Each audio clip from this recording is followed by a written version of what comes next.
اعوذ باللہ من الشیطان الرجیم براءۃ من اللہ ورسولہ الی الذین عاہدتم من المشرکین فسیحوا فی الارض اربعۃ اشہر واعلموا انکم غیر معجز اللہ وان اللہ مخزی الکافرین وَأَذَانٌ مِّنَ اللَّهِ وَرَسُولِهِ إِلَى النَّاسِ يَوْمَ الْحَجِّ الْأَكْبَرِ أَنَّ اللَّهَ بَرِيءٌ مِّنَ الْمُشْرِكِينَ وَرَسُولُهُ فَإِن تُبْتُمْ فَهُوَ خَيْرٌ لَّكُمْ وَإِن تَوَلَّيْتُمْ فَاعْلَمُوا أَنَّكُمْ غَيْرُ مُعْجِزِ اللَّهِ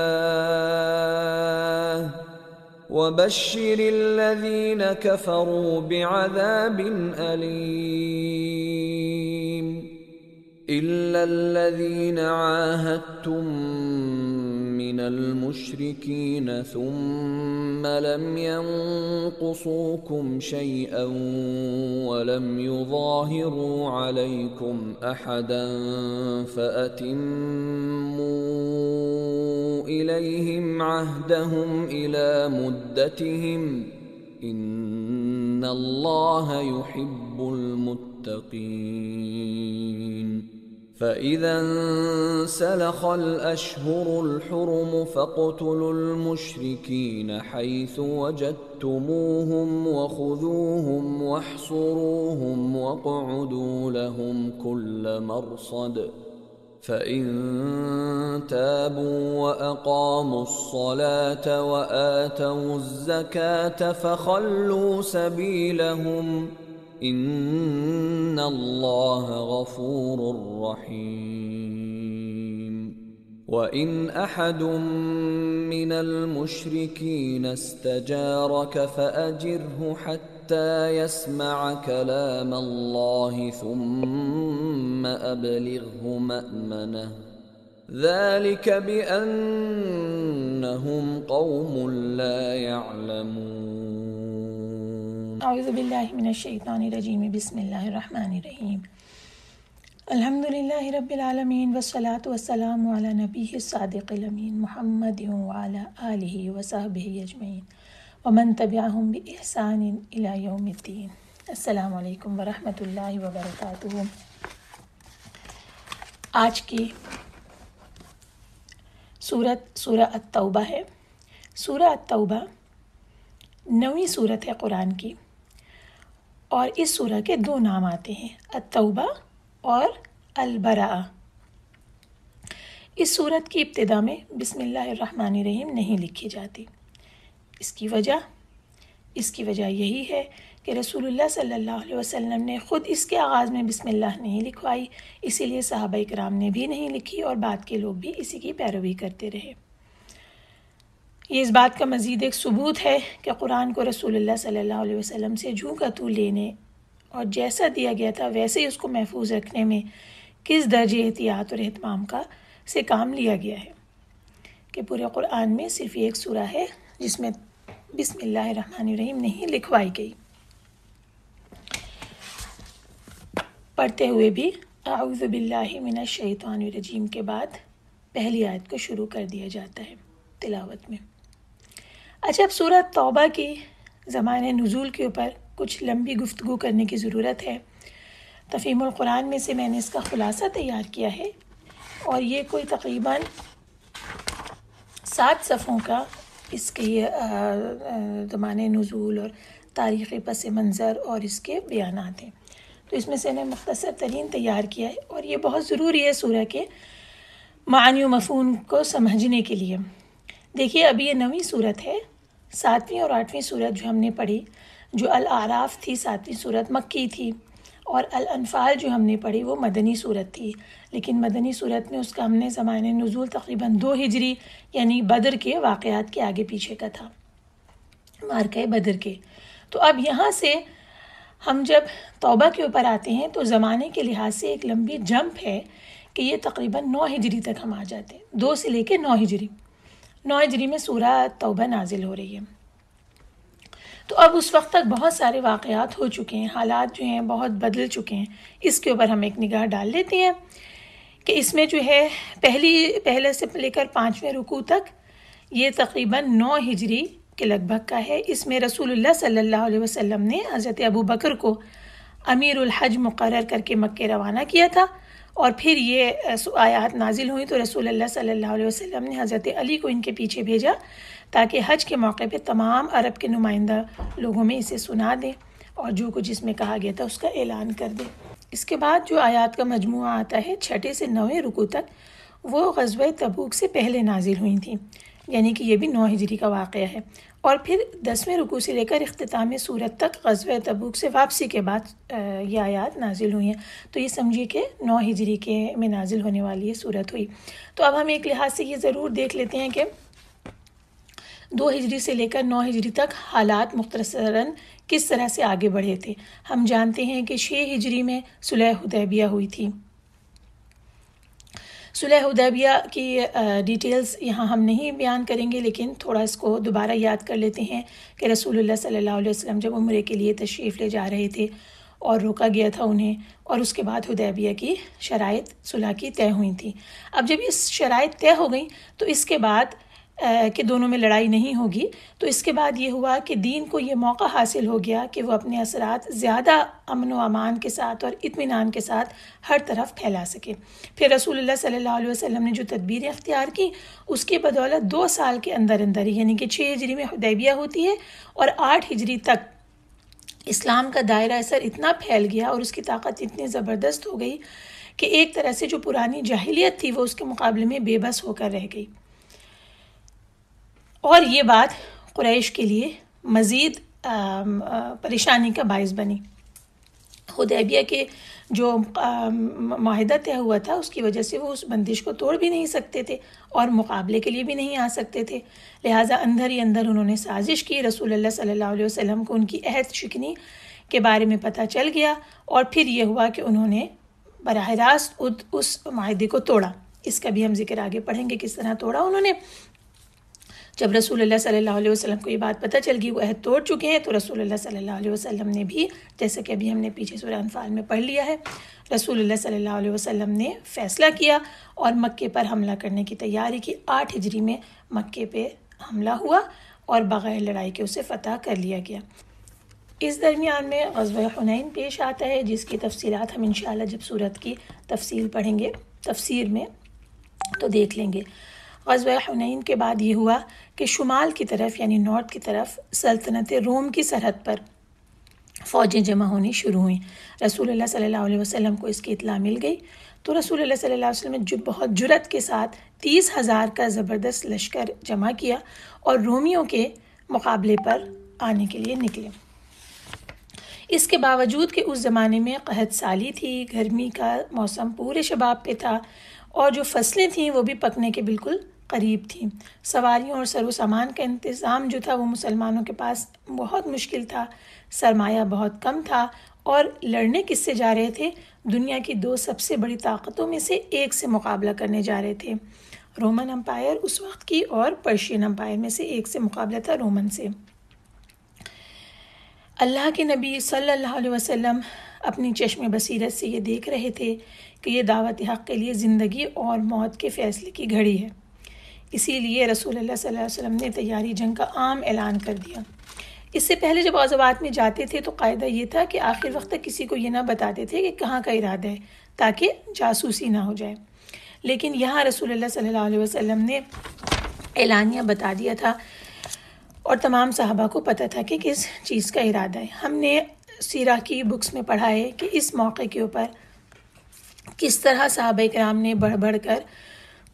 اس غزوہ میں حصہ لیا اور قربانیاں پیش کیں۔ حضرت عثمان، حضرت عبد الرحمن بن عوف نے بڑی بڑی رقمیں پیش کیں۔ حضرت عمر نے اپنی عمر بھر کی کمائی کا آدھا حصہ لا کر رکھ دیا۔ حضرت ابوبکر نے اپنی ساری پونجی لا کر رکھ دی۔ غریب صحابیوں نے محنت مزدوری کر کے جو کچھ کمایا لا کے حاضر کر دیا۔ عورتوں نے اپنے زیور اتار کر دے دیے، اور سرفروش مجاہدین یعنی والنٹیئرز کے لشکر ہر طرف سے امنڈ کرانے شروع ہو گئے۔ جن لوگوں کو سواریاں مل گئیں، جنہیں نہیں مل سکیں وہ رو رہے تھے اور اپنے اخلاص کی بے تابیوں کا اظہار کر رہے تھے، کیونکہ جو سفر جتنا لمبا تھا پیادہ پا نہیں جا سکتے تھے، پیدل لے کے نہیں جایا جا سکتا تھا انہیں، تو جن کے پاس سواری نہیں تھی وہ رو رہے تھے۔ یہ موقع عملاً ایمان اور نفاق کے لیے ایک ٹیسٹ بن گیا تھا، ایک کسوٹی بن گیا تھا۔ اس وقت پیچھے رہ جانے کے معنی یہ تھے کہ اسلام کے ساتھ اس شخص کی جو تعلق ہے کیا وہ سچا ہے یا سچا نہیں ہے، جو پیچھے رہ جائے گا۔ پھر یہ ہوا کہ رسول اللہ صلی اللہ علیہ وسلم رجب 9 ہجری میں 30,000 مجاہدین کے ساتھ شام کی طرف روانہ ہوئے۔ اس میں 10,000 سوار تھے۔ اب 10,000 سوار تھے، باقیوں کے پاس سواری نہیں تھی، تو کیا کیا جائے؟ اونٹوں کی اتنی کمی تھی کہ ایک ایک اونٹ پہ کئی آدمی باری باری سواری کرتے تھے۔ وہاں پہنچ کر جب یہ وہاں اس کے قریب پہنچ گئے تو انہیں معلوم ہوا کہ قیصر اور اس کے جو لشکر ہیں انہوں نے مقابلے پہ آنے کی بجائے اپنی فوجیں سرحد سے ہٹا لی ہیں، اور اب وہاں کوئی دشمن موجود ہی نہیں ہے کہ اس سے جنگ کی جائے۔ یہ وہاں پہنچ کر یہ بات پتہ چلا کہ وہ ڈر کے بھاگ لیے۔ اس کی وجہ کیا رہی ہوگی؟ لکھا ہے کہ غزوہ موتا میں 3,000 مسلمان 1,00,000 کے مقابلے میں آئے تھے، اور یہ دیکھ چکا تھے، وہ رومنس یہ چیز دیکھ چکے تھے کہ 3,000 نے 1,00,000 سے مقابلہ کیا تھا۔ اس کے بعد اس میں اتنی ہمت نہیں تھی کہ 30,000 کا یہ لشکر جو ابھی آ رہا ہے 30,000 وہاں پر وہ اپنے آدمی لے کر میدان میں آ جاتا، لہٰذا وہ پیچھے ہو گئے۔ رسول اللہ صلی اللہ علیہ وسلم اور ساتھیوں نے 20 دن تک وہاں پر ٹھہر کر انتظار کیا، اور بہت سی چھوٹی چھوٹی ریاستوں کو جو رومن امپائر اور مسلم سلطنت کے درمیان میں واقع تھیں، اور اصل میں وہ رومن امپائر کے زیر اثر ہی رہ رہی تھیں، انہیں کے انڈر میں تھیں، انہیں وہاں پر مسلمانوں نے اپنا تابع بنا لیا، اپنے انڈر میں کر لیا، اور انہوں نے بغیر لڑائی بغیر کسی چیز کے مدینے کی تابع آنے کو قبول کر لیا۔ تابع کا مطلب یہ ہوتا ہے کہ اس کے انڈر میں رہنے کو قبول کر لیا۔ تو اس کا نتیجہ یہ ہوا کہ جو اسلامک اسٹیٹ تھی اب وہ مدینے سے براہ راست رومن امپائر کے قریب تک، ان کی سرحد تک پہنچ گئی، اور وہ چھوٹے چھوٹے قبیلے جو کہ رومن امپائر کے ساتھ مل کے، قیصر روم کے ساتھ مل کر عربوں کے خلاف جنگ کے لیے آتے تھے، اب ان کا بہت بڑا حصہ جو ہے وہ مسلمانوں کے انڈر میں آ گیا۔ تو وہ اب جب بھی آئندہ جنگ ہوگی تو وہ رومنز کے مقابلے میں مسلمانوں کا ساتھ دیں گے۔ یہ اس کا اتنا بڑا فائدہ ہوا تبوک میں جانے کا۔ اب ہم اس پر آتے ہیں کہ اس سورہ میں ان تمام چیزوں پہ کس طرح سے کیا کیا بحثیں آئی ہیں۔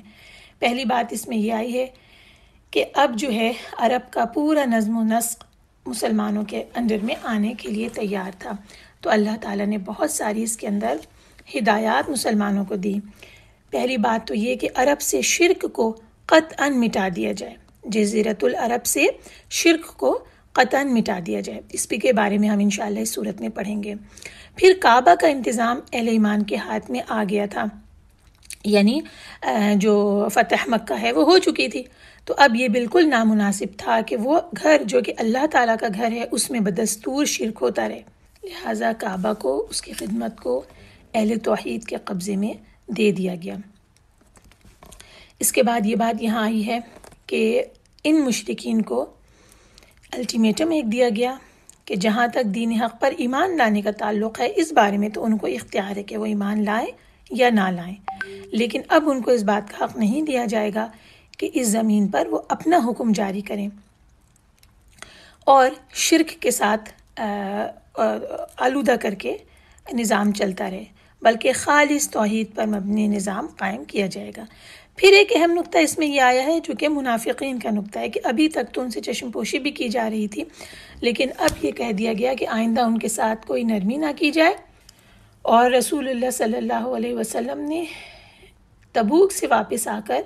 پہلا کام یہ کیا تھا کہ مسجد درار جو بنی تھی اس کو ڈھانے اور جلانے کا حکم دیا تھا، جو منافقین نے بنائی، اور اس میں سازشیں کرنے کا ارادہ ان کا تھا۔ اور اس کے بعد تبوک پہ یہ تبصرہ ہے کہ جن لوگوں نے تبوک کے موقع پہ سستی اور کمزوری دکھائی تھی ان کو نہایت شدت کے ساتھ اس میں ملامت کی گئی ہے، اور ہم آگے اس میں جب تفصیل آئے گی تو اس میں ہم دیکھیں گے کہ اس معاملے میں مسلمانوں کے کتنے گروہ بن گئے تھے وہاں نہ جانے کی، تبوک میں شرکت کے لیے سستی کرنے کی صورت میں مسلمانوں کے کون کون سے گروہ بن گئے تھے اور ان کے لیے کیا حکم دیا گیا۔ ان امور کو اب نظر میں رکھ کے انشاءاللہ ہم اس سورہ کا مطالعہ کریں گے، اور ساتھ میں ہم آپ کو یہ خوشخبری بھی سنائیں کہ ہم تفسیر ابن کثیر جس میں سے مطالعہ کر رہے ہیں اس کی 2 جلدیں اختتام پذیر ہو چکی ہیں سورہ انفال کے ساتھ، اور اب سورہ توبہ کے ساتھ ہم 3 جلد کی ابتدا کرتے ہیں۔ اعوذ باللہ من الشیطان الرجیم۔ اے مسلمانوں، جن مشرکین سے تم نے عہد کر رکھا تھا اللہ اور اس کے رسول کی طرف سے انہیں صاف جواب ہے۔ چنانچہ اے مشرکو، تم زمین میں 4 ماہ چل پھر لو اور جان لو کہ تم اللہ کو عاجز نہیں کر سکتے، اور یہ کہ اللہ کافروں کو رسوا کرنے والا ہے۔ اور حج اکبر کے دن اللہ اور اس کے رسول کی جانب سے لوگوں کے لیے اعلان ہے کہ اللہ اور اس کا رسول مشرکوں سے بری الذمہ ہے، لہٰذا اے مشرکو، اگر تم توبہ کر لو تو یہ تمہارے لیے بہتر ہے، اور اگر تم نے حق سے منہ موڑ رکھا تو جان لو کہ تم اللہ کو عاجز نہیں کر سکتے، اور اے نبی آپ ان کافروں کو دردناک عذاب کی خبر سنا دیں۔ لیکن جن مشرکوں سے تم نے عہد کیا ہے پھر انہوں نے تمہارے حق میں کوئی کمی نہیں کی اور نہ تمہارے مقابلے میں کسی کی مدد کی، تو ان سے مقررہ مدت تک ان کا عہد پورا کرو، بے شک اللہ متقیوں کو پسند کرتا ہے۔ پھر جب حرمت والے مہینے گزر جائیں تو تم مشرکوں کو جہاں پاؤ قتل کر دو اور انہیں پکڑ لو اور ان کا محاصرہ کر لو، اور ہر گھات کی جگہ ان کی طاق میں بیٹھے رہو۔ پھر اگر وہ توبہ کر لیں اور صلاۃ قائم کریں اور زکوٰۃ دیں تو ان کی راہ چھوڑ دو، بے شک اللہ بہت بخشنے والا نہایت رحم کرنے والا ہے۔ اور اے نبی، اگر مشرکوں میں سے کوئی آپ سے پناہ مانگے تو اس کو پناہ دیں یہاں تک کہ وہ اللہ کا کلام سن لے، پھر اسے اس کی امن کی جگہ پہنچا دیں، اس لیے کہ بے شک وہ ایسے لوگ ہیں جو علم نہیں رکھتے۔ ہم نے سورہ التوبہ کی پہلی آیت سے لے کے 6 آیت تک کا ترجمہ پڑھا ہے، آئیے اس کی تفسیر پہ نگاہ ڈالتے ہیں۔ پہلی آیت میں اس بات کی ڈکلیریشن ہے، اعلان ہے، اللہ اور اس کے رسول کی جانب سے براءت کا اعلان ہے ان مشرکوں کے بارے میں جن کے ساتھ عہد و پیمان تھا۔ یہ براءت کیا ہے؟ اس میں لکھا ہوا ہے کہ اللہ اور اس کے رسول بری الذمہ ہیں، یہ بھی لکھا ہوا ہے کہ وہ دست بردار ہیں، یہ بھی لکھا ہوا ہے کہ وہ بیزار ہیں۔ انگلش کی میننگ کو میں نے پڑھا تو وہ بھی آپ کو سنا دیتی ہوں۔ Freedom from all obligations is declared from Allah and His Messenger to those of the mushrikun with whom you made a treaty۔ یہ آیت جو تھی یہ اعلان تھی برات کا مشرکین کے لیے۔ اب ہم اس کی ڈیٹیلز دیکھتے ہیں کہ سورہ الانفال میں یہ گزر چکا ہے کہ جب کسی قوم سے خیانت کا اندیشہ ہو تو اعلان اس کا معاہدہ اس کی طرف پھینک دو اور خبردار کر دو کہ اب ہمارا تم سے کوئی معاہدہ نہیں ہے۔ یہاں پر اللہ تعالیٰ کی طرف سے یہ اعلان آ گیا کہ مشرکین سے اور ان تمام قبائل جن کے ساتھ کوئی معاہدہ تھا ان کے ساتھ عہد و پیمان کو توڑا جا رہا ہے آج سے۔ اب یہ غور کرنے کی بات ہے، یہ تفسیر میں یہ بات لکھی ہوئی ہے کہ یہ کن مشرکین کے لیے تھا؟ یہ اعلان برات ان مشرکین کے لیے تھا جن کے ساتھ کسی مدت کی تعین کے بغیر معاہدہ کر لیا گیا تھا امن کا، نمبر 1۔ نمبر 2، جن سے معاہدہ کیا تھا 4 مہینے سے کم کا، یا جن سے معاہدہ کیا گیا تھا ایک خاص مدت تک کے لیے، لیکن ان کی طرف سے بار بار یہ اطلاعات مل رہی تھیں کہ وہ غداری کے مرتکب ہو رہے ہیں، ہونے والے ہیں۔ ان تمام سے معاہدوں کو توڑ دیا گیا، جس بھی قسم کے یہ تھے توڑ دیا گیا، صرف ایک کا برقرار رکھا گیا جو 4 آیت کے اندر ہمیں ملے گا۔ اس کا ترجمہ ہم پڑھ لیتے ہیں کہ سوائے ان مشرکوں کے جن سے تمہارا معاہدہ ہو چکا ہے اور انہوں نے تمہیں ذرا سا بھی نقصان نہیں پہنچایا، نہ کسی کے تمہارے خلاف مدد کی، تو تم بھی ان کے معاہدے کی مدت کو پورا کرو۔ یعنی یہ مشرکین کی 4 قسم تھی، ان سے جتنی مدت کا معاہدہ تھا اس وقت تک معاہدے کو پورا کرنے کی اجازت دی گئی، کیونکہ انہوں نے معاہدے کو توڑا نہیں تھا اور کوئی حرکت بھی مسلمانوں کے خلاف نہیں کی تھی۔ فتح مکہ کے بعد یہ دوسرا سال ہے جب یہ حکم سنایا جا رہا ہے۔ آئیے دیکھتے ہیں کہ یہ اتنا سخت حکم ایک ہی سال کے اندر اندر مشرکین کے لیے کیوں اللہ تعالیٰ نے نازل کیا۔ اس مقام پہ یہ جان لیجئے کہ فتح مکہ کے بعد جو پہلا حج ہوا تھا، جو کہ 8 ہجری میں ہوا تھا، تو وہ قدیم طریقے پر ہی ہوا تھا، جیسے پہلے حج ہو رہا تھا جاہلیت میں۔ پھر 9 ہجری میں دوسرا حج ہوا، جو کہ مسلمانوں نے اپنے طریقے سے کیا اور مشرکین نے اپنے طریقے سے کیا، اور جس میں کہ یہ ابھی ہم نے پڑھا کہ حضرت ابو بکر کو امیر حج بنا کے رسول اللہ صلی اللہ علیہ وسلم نے بھیج دیا تھا، اور پھر یہ آیات نازل ہوئیں تو حضرت علی بن ابی طالب کو اس کی 30 یا 40 آیات دے کر رسول اللہ صلی اللہ علیہ وسلم نے بھیجا۔ انہوں نے وہاں حج اکبر کے دن یوم النحر کے دن سنایا، اور اس طرح سے مشرکین کو 4 مہینے کی مہلت دی گئی۔ اس کے بارے میں ہم ابھی ڈیٹیل پڑھیں گے۔ اور اس کے بعد پھر 10 ہجری میں جو حج ہوا وہ خالصتاً اسلامی طریقے پر ہوا، اور یہی وہ مشہور حج ہے جسے حجۃ الوداع کہتے ہیں۔ اور رسول اللہ صلی اللہ علیہ وسلم پہلے 2 سال جو تھے 8 اور 9 ذی الحج والے حج میں وہ تشریف نہیں لے گئے تھے۔ تیسرے سال شرک کا استحصال کیا گیا اور رسول اللہ صلی اللہ علیہ وسلم نے حج ادا فرمایا، اور اس کے بعد سے لے کے قیامت تک حج اسی طریقے پر ادا کیا جائے گا۔ ایک تو یہ بات ہمیں پتہ چل گئی ہسٹوریکلی۔ اب یہ دیکھتے ہیں کہ 9 ہجری میں یہ اعلان برأت جو ہے اتنی شدت کے ساتھ کیا جا رہا ہے، اس کی حکمت کو دیکھتے ہیں۔ اس اعلان سے عرب میں شرک کا اور مشرکین کا وجود، یعنی ان کا موجود ہونا، آؤٹ لا ہو گیا، یعنی قانونی خلاف ورزی ہو گئی کہ وہ وہاں پر موجود رہیں اپنے شرک کے ساتھ۔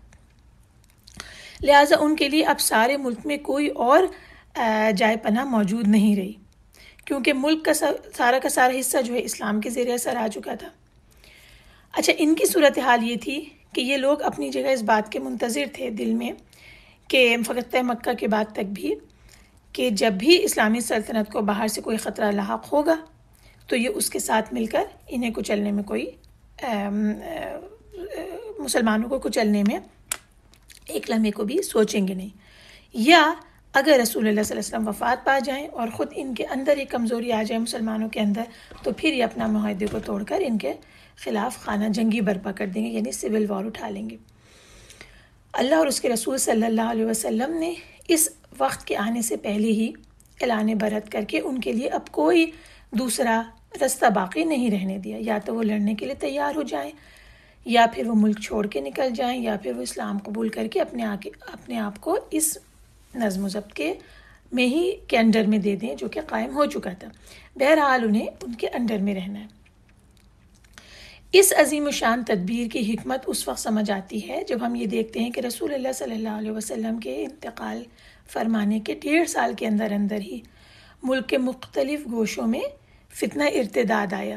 اسلام سے زکوٰۃ نہ دینے کا فتنہ آیا، ارتداد کا فتنہ آیا، اور حضرت ابو بکر نے خود لڑائی کر کے اس فتنے کو ختم کیا۔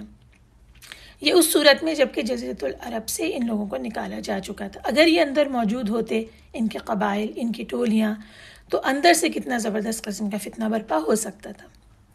تو یہ اللہ تعالیٰ نے اس چیز کو اس سے پہلے ختم کر دیا۔ اب ہم یہ دیکھتے ہیں کہ حضرت علی رضی اللہ تعالیٰ عنہ نے اس خدمت پر جس پہ رسول اللہ صلی اللہ علیہ وسلم نے انہیں مامور کیا تھا اور ہدایت بھی فرما دی تھی کہ جب تمام حاجیوں کا مجمع عام جمع ہو تو اس اعلان کو پڑھ کر سنائیں۔ بخاری و مسلم اور دیگر احادیث سے یہ بات ثابت ہے کہ یوم حج اکبر سے مراد یوم النحر ہے، یعنی 10 ذی الحج کا دن ہے، اور اسی دن منا میں حضرت علی نے اعلان برأت پڑھ کے سنایا تھا۔ اور حج اکبر اس لیے کہا گیا کہ عمرہ کو حج اصغر کہا جاتا تھا، تو یہ حج کے دن کو حج اکبر کہا گیا۔ اب جو اعلان پڑھ کے سنایا اس کے مطابق جو ہدایت آ گئی، اس کے مطابق پہلی بات یہ کہ جنت میں کوئی ایسا شخص داخل نہ ہوگا جو دین اسلام کو قبول کرنے سے انکار کرے۔ نمبر 2، اس سال کے بعد کوئی مشرک حج کے لیے نہ آئے۔ نمبر 3، بیت اللہ کے گرد برہنہ طواف کرنا ممنوع ہے۔ نمبر 4، جن لوگوں کے ساتھ رسول اللہ صلی اللہ علیہ وسلم کا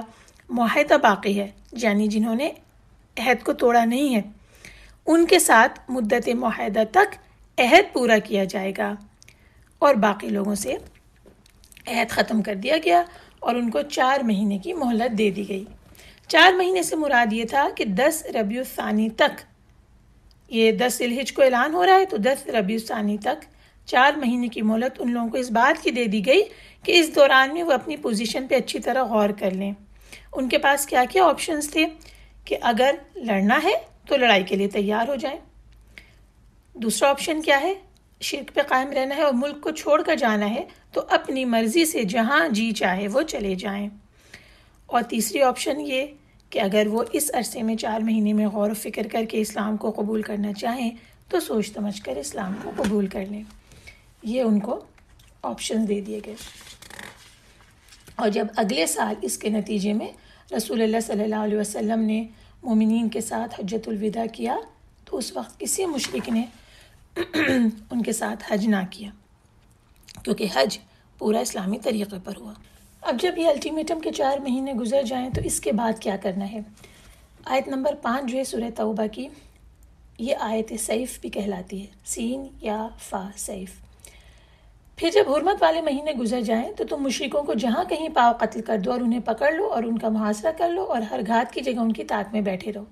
پھر اگر وہ توبہ قبول کر لیں، صلاح قائم کریں، زکوٰۃ دیں تو ان کی راہ چھوڑ دو، بے شک اللہ بہت بخشنے والا نہایت رحم کرنے والا ہے۔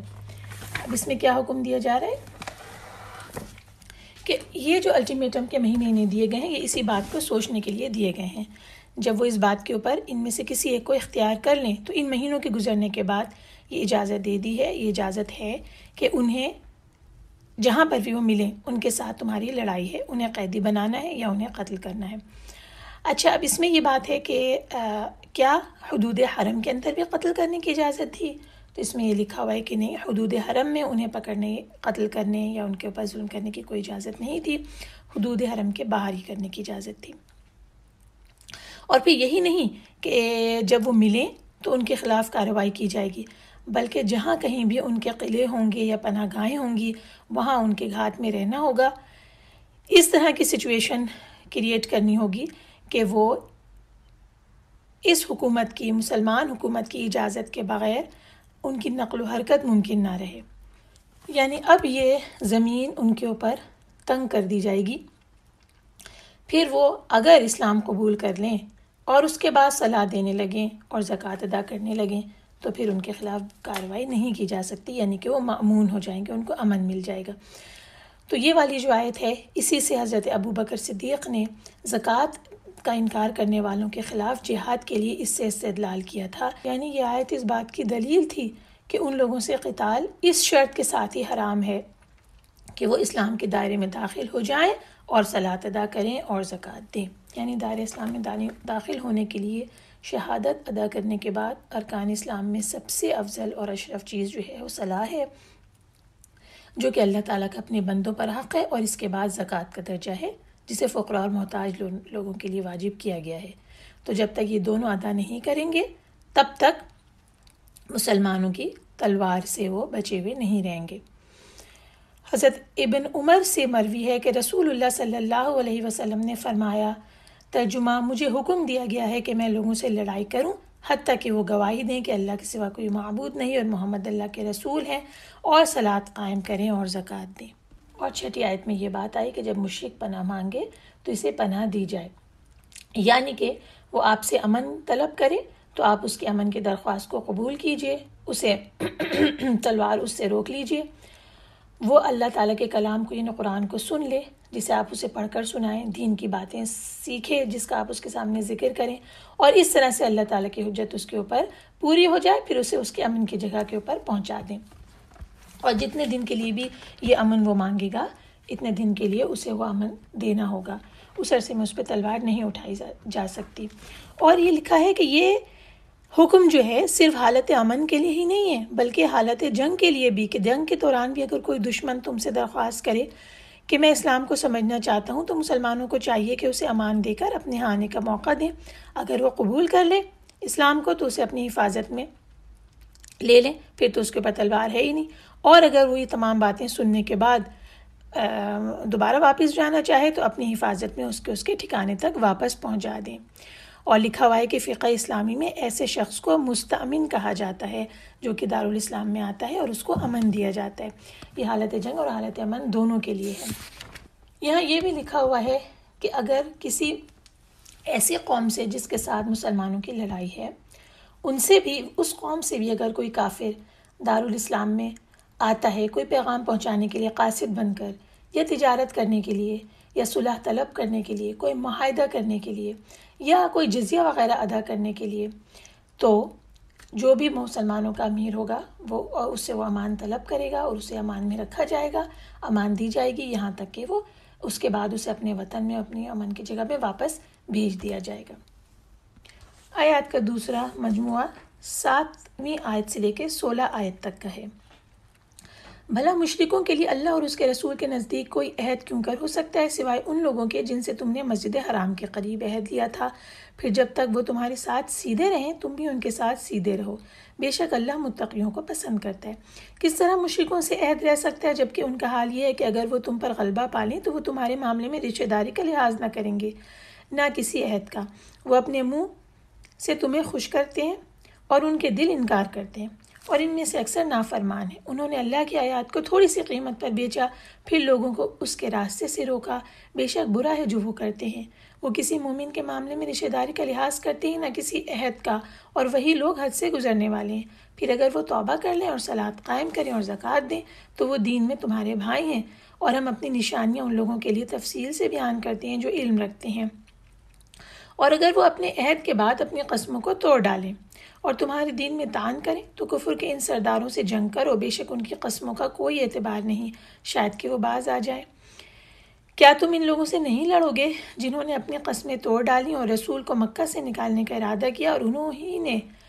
پہل تم سے لڑائی شروع کی؟ کیا تم ان سے ڈرتے ہو؟ حالانکہ اللہ ہی زیادہ حقدار ہے کہ تم اس سے ڈرو۔ اگر تم مومن ہو ان سے خوب لڑائی کرو، اللہ انہیں تمہارے ہاتھوں عذاب میں ڈالے گا اور انہیں رسوا کرے گا اور تمہیں ان پر فتح دے گا، اور مومنوں کے سینوں کو شفا یعنی ٹھنڈک بخشے گا، اور وہ ان کے دلوں کا غصہ دور کرے گا، اور اللہ جس پر چاہے توجہ فرماتا ہے، اور اللہ خوب جاننے والا، خوب حکمت والا ہے۔ کیا تم نے یہ سمجھ رکھا ہے کہ تمہیں یوں ہی چھوڑ دیا جائے گا جبکہ ابھی اللہ نے تم میں سے ان لوگوں کو نہیں چھانٹا جنہوں نے جہاد کیا اور اللہ اور اس کے رسول اور مومنوں کے سوا کسی کو ولی دوست نہیں بنایا، اور تم جو عمل کرتے ہو اللہ ان کی خوب خبر رکھتا ہے۔ اب آیت نمبر 7 پہ نگاہ ڈالیں جس میں یہ کہا جا رہا ہے کہ بھلا مشرکوں کے لیے اللہ اور اس کے رسول کے نزدیک کوئی عہد کیوں کر ہو سکتا ہے سوائے ان لوگوں کے جن سے تم نے مسجد حرام کے قریب عہد لیا تھا، پھر جب تک وہ تمہارے ساتھ سیدھے رہیں تو تم بھی ان کے ساتھ سیدھے رہو۔ یہ کون سا عہد تھا؟ لکھا ہے کہ اہل مکہ کے ساتھ 6 ہجری میں جو عہد پیمان کیا گیا تھا حدیبیہ کے موقع پر، وہ رسول اللہ صلی اللہ علیہ وسلم نے نبھایا، یہاں تک کہ قریش نے جب اسے توڑ دیا۔ اور یہ کیسے توڑا تھا قریش نے؟ کہ انہوں نے اپنے حلیف بنو بکر قبیلے سے رسول اللہ صلی اللہ علیہ وسلم کے حلیف خزاعہ کے قبیلے پر حملہ کروا دیا اور پھر حرم میں انہیں قتل بھی کیا۔ تو یہ ان کا اس عہد کو کھلا کھلا توڑ دینا تھا۔ پھر اللہ تعالیٰ نے مشرکین کے تمام جرائم گنوائے ہیں جو پچھلے عرصے میں وہ کرتے رہے ہیں، اور پھر یہ والی بات دوبارہ آ گئی آیت نمبر 11 میں کہ جب وہ توبہ کر لیں اور صلاۃ قائم کریں اور زکوٰۃ دیں تو وہ دین میں تمہارے بھائی ہیں۔ اور اس کے بعد 12ویں آیت میں، اور اگر وہ اپنے عہد کے بعد اپنی قسموں کو توڑ ڈالیں اور تمہارے دین میں طعن کریں تو کفر کے ان سرداروں سے جنگ کرو، بے شک ان کی قسموں کا کوئی اعتبار نہیں، شاید کہ وہ باز آ جائیں۔ یہ آیت جو ہے بڑی اہم آیت ہے، اور اس میں تفاسیر میں یہ استدلال کیا گیا ہے کہ یہ وہ آیت تھی کہ جس کے بعد ان لوگوں کے لیے نازل ہوئی کہ جو ایک دفعہ اسلام کو اختیار کر لینے کے بعد پھر اس عہد کو توڑ دیتے ہیں، اسلام کو اختیار کرنے کے بعد پھر اسلام کا جو عہد ہے اسے توڑ دیتے ہیں۔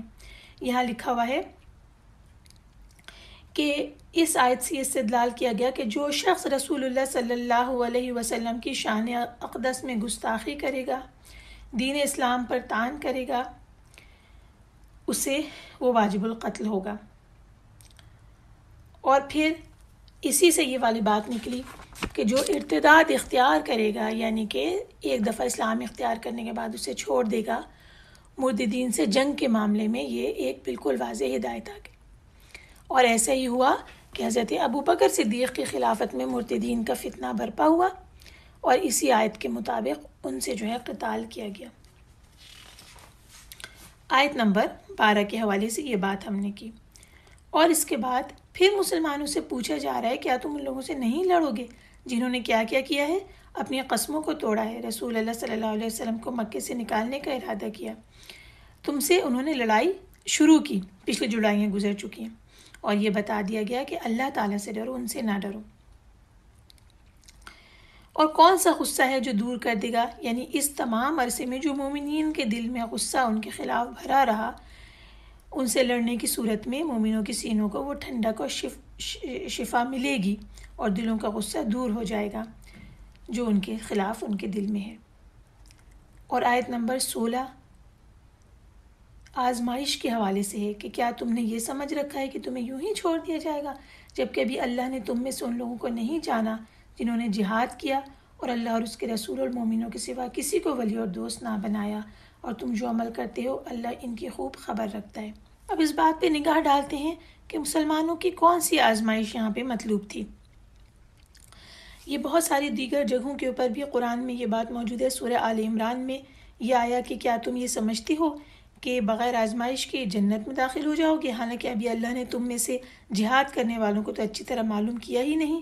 اور وہ صبر کرنے والوں کو، یہ بھی مقصود ہے کہ وہ صبر کرنے والوں کو معلوم کرے۔ پھر سورہ آل عمران میں یہ آیا کہ اللہ مومنوں کو اس حالت میں ہرگز نہیں رہنے دے گا جس میں تم اس وقت ہو، یہاں تک کہ وہ ناپاک کو پاک سے علیحدہ کر دے۔ تو یہ جو جہاد ہے، اس کا فلسفہ اور اس کی حکمت یہ ہے کہ اللہ تعالیٰ اپنے بندوں کی آزمائش کرتے ہیں کہ کون فرمانبردار ہیں اور کون نافرمان ہے۔ اور اس وقت کون سی بہت بڑی آزمائش درپیش تھی، یہ جو انتہائی قدم اٹھایا گیا تھا، جو اعلان براءت کر دیا گیا تھا، اس کے اندر بہت سے خطرناک پہلو بھی نظر آ رہے تھے۔ وہ کیا نظر آ رہے تھے کہ پہلی بات یہ کہ یہ اندازہ ہو رہا تھا کہ سارے ملک میں اس اعلان سے ایک آگ سی لگ جائے گی، اور مشرکین اور منافقین اپنا آخری قطرہ خون بھی بہانے کے لیے تیار ہو جائیں گے۔ اس اعلان کے بعد وہ مسلمانوں کے خلاف اٹھ کھڑے ہوں گے۔ دوسری بات یہ بھی ایک ذہنوں کے اندر ہوگی کہ جب یہ مشرکین پر کعبے کا راستہ بند کر دیا جا رہا ہے تو اس کے خلاف وہ کس قدر احتجاج کریں گے۔ اور اس کے علاوہ یہ بھی ایک بات تھی کہ حج میں آنے کی صورت میں جو معاشی فائدے ملتے تھے، اکانومیکل جو مفادات وابستہ تھے، وہ بھی ختم ہو جائیں گے، ایک بڑا گروپ نہیں آئے گا حج کے لیے۔ اور پھر صلح حدیبیہ اور فتح مکہ کے بعد جو لوگ ایمان لائے تھے، 6 سے لے کر 8 ہجری یا 9 ہجری تک کے درمیان میں جو لوگ ایمان لے کر آئے تھے، ان کے لیے بھی ایک آزمائش تھی کہ یہ الٹیمیٹم ان کے اپنے ہی ان رشتہ داروں کے لیے بھی تھا جو کہ ابھی تک ایمان لے کے نہیں آئے تھے اور مشرک تھے۔ اور 16ویں آیت کے اختتام پر یہ بات آ بھی رہی ہے کہ اللہ اور اس کے رسول صلی اللہ علیہ وسلم اور مومنین کے سوا کسی کو اس نے جگری دوست نہ بنایا، اس بات کا بھی امتحان لیا جانا ہے۔ تو یہ مشکل وقت تھا جو مسلمانوں کے اوپر تھا، اور اللہ تعالیٰ نے ان کو اس صورت میں آزمانے کا فیصلہ کیا تھا۔ یہ تمام خطرات موجود تھے، اور اس وقت مسلمانوں کو یہ نہیں پتہ تھا کہ آگے کی صورتحال کیا ہوگی، لیکن اس اعلان برات سے جہاں پر یہ سمجھا جا رہا تھا کہ ایک آگ بھڑک اٹھے گی، ایسا کچھ نہ ہوا۔ نتیجہ یہ برآمد ہوا کہ تمام اطراف سے جو مشرک قبائل تھے ان کے وفود آنا شروع ہو گیا، اور رسول اللہ صلی اللہ علیہ وسلم کے سامنے اسلام اور اطاعت کا عہد کرنے لگے۔ جب انہوں نے اسلام کو قبول کیا تو رسول اللہ صلی اللہ علیہ وسلم نے ان میں سے ہر ایک کو اس کی پوزیشن پر بھی بحال رکھا، لیکن جس وقت اس پالیسی کا اعلان کیا جا رہا تھا اس وقت بہرحال یہ والی بات کسی کو پتہ نہیں تھی کہ آگے کیا ہوگا۔ تو یہ مسلمانوں کے لیے ایک بڑی آزمائش تھی، اور اللہ تعالیٰ نے ثابت قدم رہنے کی صورت میں اس آزمائش میں سے بہترین پہلو مسلمانوں کے سامنے نکال کے رکھ دیا، ان تمام اندیشوں کو دور کر دیا جو اس پالیسی پر عمل کرنے کے نتیجے میں ان کو نظر آ رہے تھے، اور ان کو یہ ہدایت کی کہ اللہ کی مرضی پوری کرنے میں انہیں کسی چیز کی پرواہ نہیں کرنی چاہیے۔ آیت نمبر 17 سے 22 تک کا ترجمہ آپ کے سامنے پیش کرتی ہوں۔ مشرکین اس لائق نہیں کہ وہ اللہ کی مسجد آباد کریں جبکہ وہ اپنے آپ پر کفر کی گواہی دے رہے ہوں۔ انہی لوگوں کے سب اعمال برباد ہو گئے اور وہ ہمیشہ دوزخ میں رہیں گے۔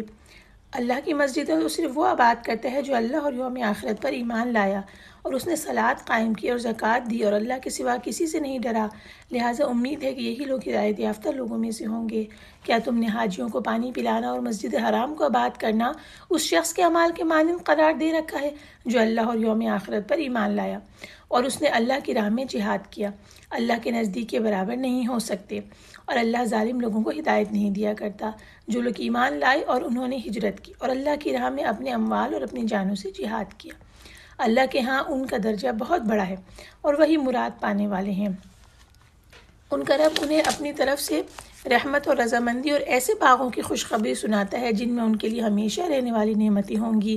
وہ ان میں ہمیشہ رہیں گے ابد تک، بے شک اللہ کے ہاں بہت بڑا اجر ہے۔ آئیے ان آیات کی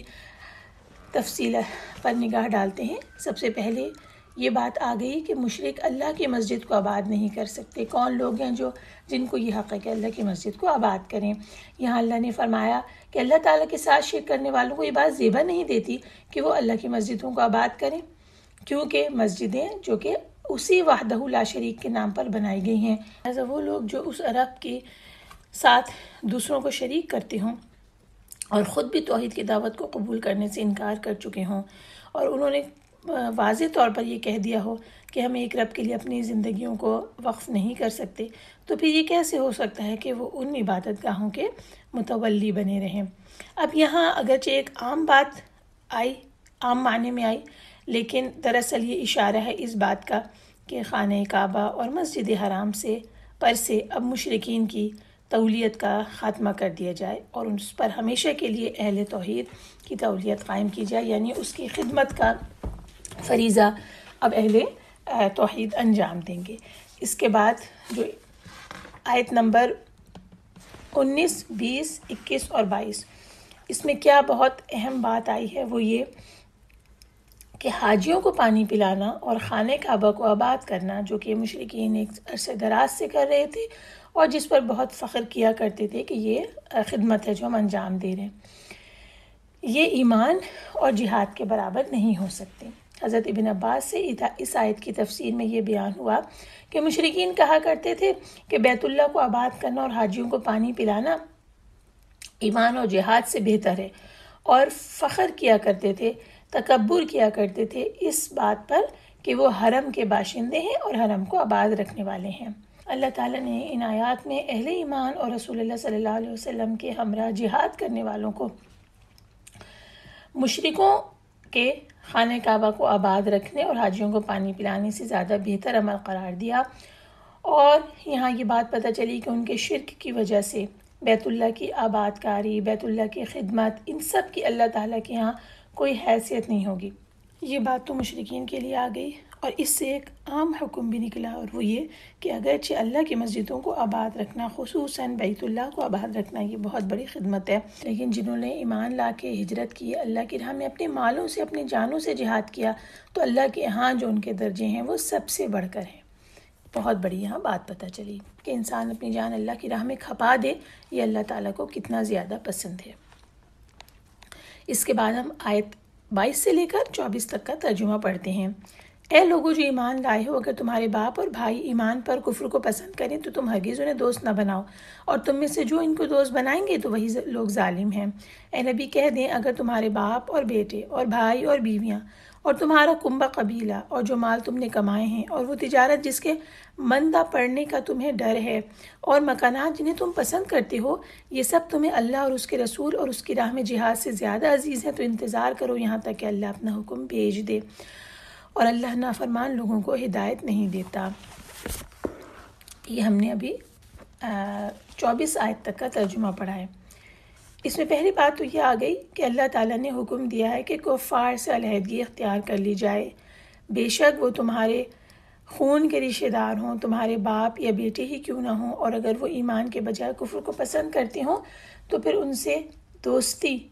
کو ممنوع قرار دے دیا گیا۔ اسی طرح سورہ المجادلہ کی آیت نمبر 22 کا ترجمہ ہے کہ اے نبی، جو لوگ اللہ پر اور روز قیامت پر ایمان رکھتے ہیں، آپ ان کو اللہ اور اس کے رسول کے دشمنوں سے دوستی کرتے ہوئے نہ پائیں گے، خواہ وہ ان کے باپ یا بیٹے یا بھائی یا خاندان ہی کے لوگ ہوں۔ یہ وہ لوگ ہیں جن کے دلوں میں اللہ نے ایمان تحریر کر دیا ہے اور اپنی طرف سے روح کے ساتھ ان کی مدد کی ہے، اور ان کو بہشتوں میں جن کے نیچے نہریں بہہ رہی ہیں داخل کرے گا۔ اس آیت سے بھی یہ بات کلیئرلی ہمیں پتہ چل گئی کہ اللہ تعالیٰ نے وہ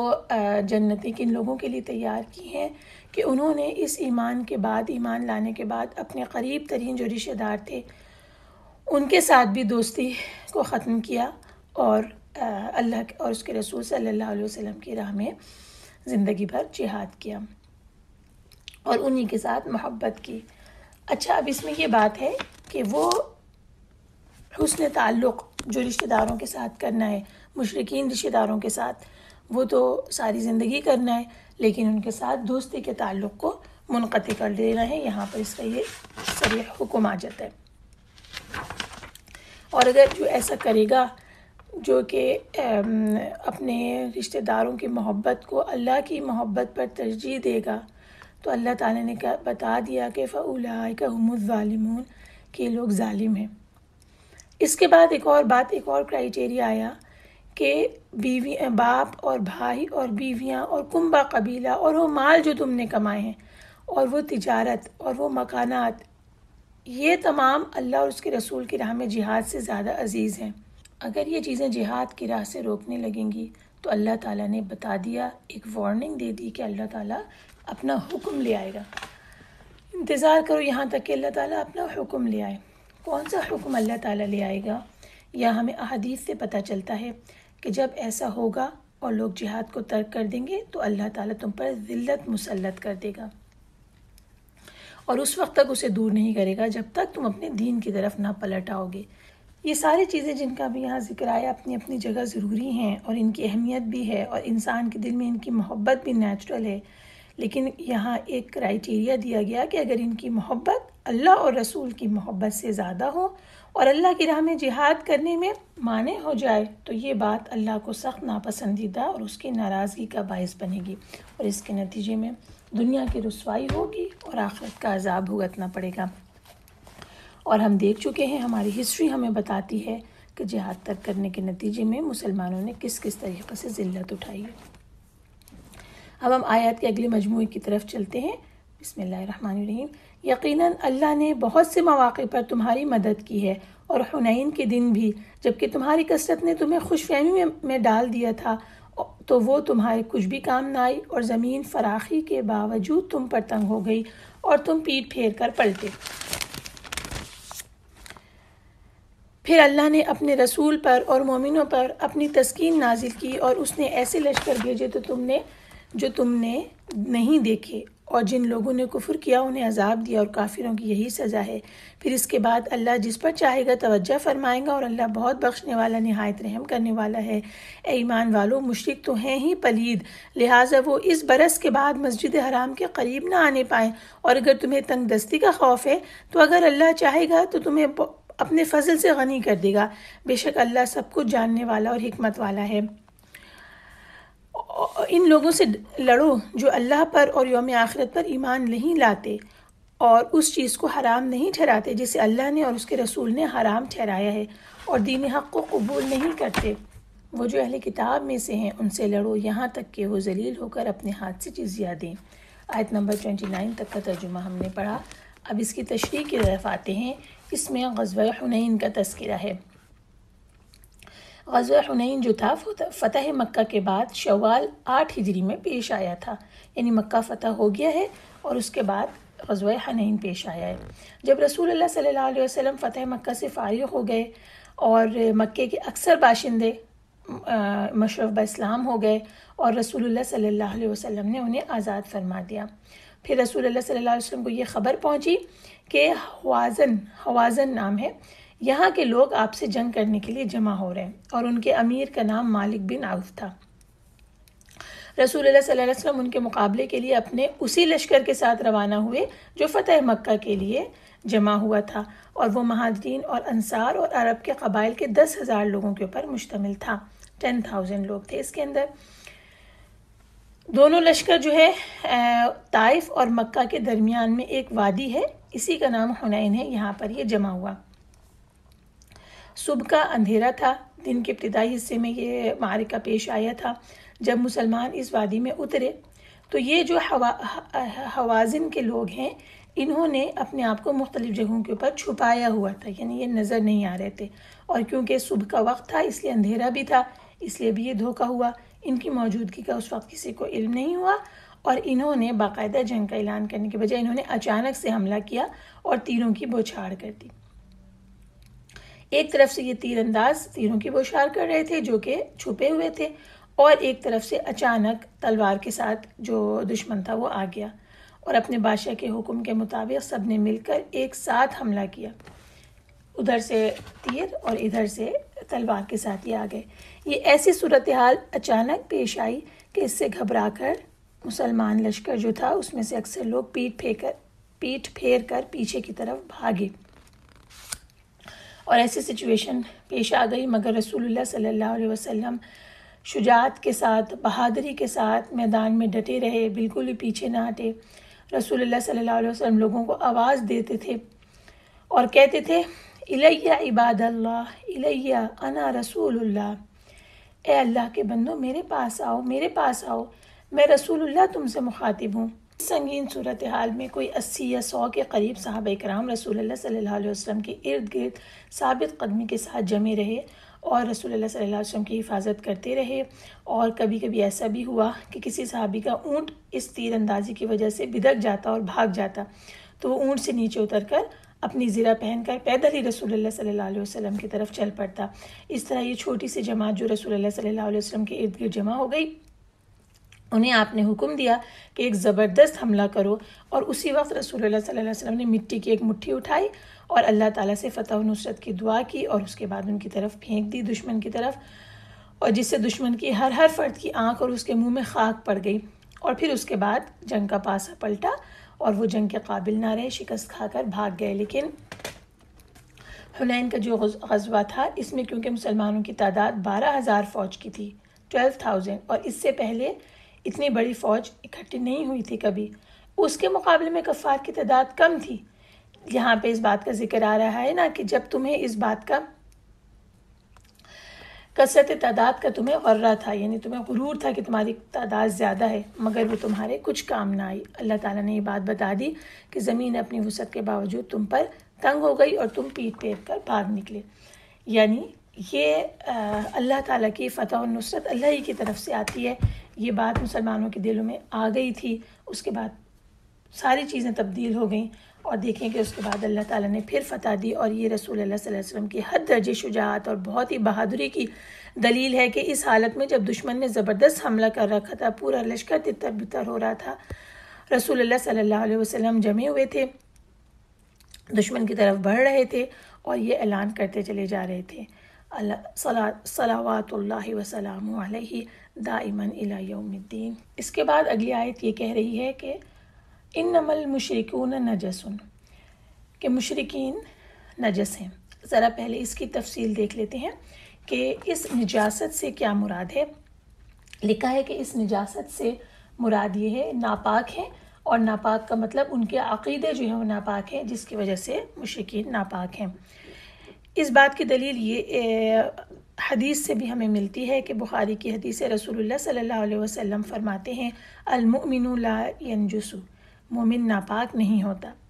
یعنی یہ جو عقیدے کی ناپاکی ہے مومن اس میں کبھی بھی مبتلا نہیں ہوتا۔ ہاں ایک فقہی ناپاکی ہوتی ہے کہ کسی کے جسم پہ نجاست لگ جائے، یا کوئی اس کیفیت میں حیض یا نفاس کی کیفیت میں کوئی عورت ہو تو وہ ایک الگ ہوتی ہے جو کہ ظاہری ہوتی ہے، لیکن جو عقیدے کی ناپاکی ہے اس کے اندر مومن مبتلا نہیں ہوگا جب تک کہ وہ اپنے ایمان کی کیفیت میں ہے۔ اس لحاظ سے جو مشرکین ہیں وہ نجس ہیں، لہٰذا وہ اس برس کے بعد مسجد حرام کے قریب نہ آنے پائیں گے، قطعی حکم آ گیا، اور اس کے بعد پھر اس آیت کے نزول کے بعد مسجد حرام سے انہیں روک دیا گیا۔ اچھا، جب مشرکین کو روکا گیا تو اس سے بعض مسلمانوں کے دلوں میں یہ خیال بھی پیدا ہوا کہ اب حج کے موسم میں اتنا بڑا اجتماع نہیں ہو سکے گا، جو تجارت ہوتی تھی وہ بھی متاثر ہوگی، تو اللہ تعالیٰ نے یہاں بتا دیا کہ اس مفلسی سے ڈرنے کی کوئی ضرورت نہیں ہے، اللہ تعالیٰ اپنے فضل سے تمہیں غنی کر دے گا۔ اور پھر یہی ہوا، چند سالوں کے اندر کہ اتنی فتوحات ہوئیں اور اتنی کثرت سے مال غنیمت مسلمانوں کو حاصل ہوا، اور پھر رفتہ رفتہ سارا عرب اسلام کے انڈر میں آتا چلا گیا، اور حج کے موسم میں حاجیوں کی پھر ریل پیل اسی طرح سے ہو گئی، جیسے پہلے مشرکین آتے تھے اب مومنین آنے لگے، اور اس سے بلکہ کہیں زیادہ ہو گئی، اور یہ اللہ تعالیٰ کا معجزہ ہے کہ آج تک یہ تعداد بڑھتی ہی چلی جا رہی ہے۔ تو یہ اللہ کا وہ وعدہ ہے جو پورا ہوا۔ اس کے بعد جو حکم دیا جا رہا ہے وہ یہ کہ مشرکین سے قتال کرنے کے بعد اب یہود و نصارہ سے بھی قتال کا حکم دیا گیا کہ اگر وہ اسلام کو قبول نہ کریں تو پھر وہ جزیہ دے کر مسلمانوں کے انڈر میں رہنا قبول کر لیں۔ جزیہ کیا ہے؟ یہ ایک متعین رقم ہے، یہ سالانہ ان غیر مسلموں سے لی جاتی ہے، یعنی ایوری ایئر اینول بیسس پر، جو کسی اسلامی مملکت میں رہ رہے ہوں، اور اس جزیے کے بدلے میں ان کی جان و مال اور ان کی عزت و آبرو کی حفاظت اسلامی حکومت کی ذمہ داری ہوتی ہے۔ تو یہود و نصارہ اس بات کے باوجود کہ وہ اللہ اور یوم آخر پر ایمان رکھتے تھے، لیکن اس کے باوجود یہ کہا گیا کہ وہ اللہ اور یوم آخرت پر ایمان نہیں رکھتے۔ اس سے یہ واضح کر دیا گیا کہ انسان جب تک اللہ پر اس طرح ایمان نہ رکھے جس طرح کہ اللہ نے اپنے پیغمبروں کے ذریعے سے بتلایا ہے، تو اس وقت تک اس کا ایمان قابل اعتبار نہیں ہے۔ یعنی کہ اگلی آیات میں یہ کلیئرلی آ رہا ہے کہ کیونکہ یہود و نصارہ نے اللہ کے لیے بیٹا قرار دیا اور اس طرح کی چیزیں گھڑ لیں کہ ان کا اب ایمان قابل اعتبار نہیں رہا، اگرچہ وہ اللہ پر بھی ایمان رکھتے ہیں اور آخرت کے دن پر بھی رکھتے ہیں۔ اگلی آیات میں انشاءاللہ اس کی ڈیٹیل ہمیں ملیں گی۔ آیت 30 سے لے کر 37 تک کا ترجمہ پڑھتے ہیں۔ یہود کہتے ہیں عزیر اللہ کا بیٹا ہے اور نصرانی کہتے ہیں مسیح اللہ کا بیٹا ہے۔ یہ قول صرف ان کے منہ کی بات ہے، اگلے منکروں کی بات کی یہ بھی نقل کرنے لگے۔ اللہ انہیں غارت کرے، وہ کیسے پلٹائے جاتے ہیں۔ انہوں نے اللہ کو چھوڑ کر اپنے علماء اور درویشوں کو اپنا رب بنا لیا اور مسیح ابن مریم کو بھی، حالانکہ انہیں یہی حکم دیا گیا تھا کہ وہ صرف ایک معبود اللہ کی عبادت کریں جس کے سوا کوئی معبود نہیں۔ وہ اس شرک سے پاک ہے جو وہ کرتے ہیں۔ وہ چاہتے ہیں کہ اللہ کے نور کو اپنے منہوں سے بجھا دیں اور اللہ اپنے نور کو پورا کر کے رہتا ہے، خواہ کافروں کو برا ہی لگے۔ وہی اللہ ہے جس نے اپنے رسول کو ہدایت اور دین حق کے ساتھ بھیجا تاکہ اسے سب دینوں پر غالب کرے، خواہ مشرکین کو برا ہی لگے۔ اے ایمان والو، بے شک اکثر علماء اور درویش لوگوں کا مال ناحق ہی کھاتے ہیں اور وہ لوگوں کو اللہ کے راستے سے روکتے ہیں، اور جو لوگ سونا اور چاندی جمع کرتے ہیں اور اسے اللہ کی راہ میں خرچ نہیں کرتے تو آپ انہیں دردناک عذاب کی خبر سنا دیں، جس دن وہ مال دوزخ کی آگ میں تپایا جائے گا، پھر اس سے ان کے ماتھوں، ان کے پہلوؤں اور ان کی پیٹھوں کو داغا جائے گا اور کہا جائے گا یہ وہ مال ہے جو تم نے اپنے لیے جمع کیا تھا، لہٰذا اب اس کا مزہ چکھو جو تم جمع کرتے رہے تھے۔ بے شک اللہ کے نزدیک مہینوں کی گنتی 12 مہینے ہی ہے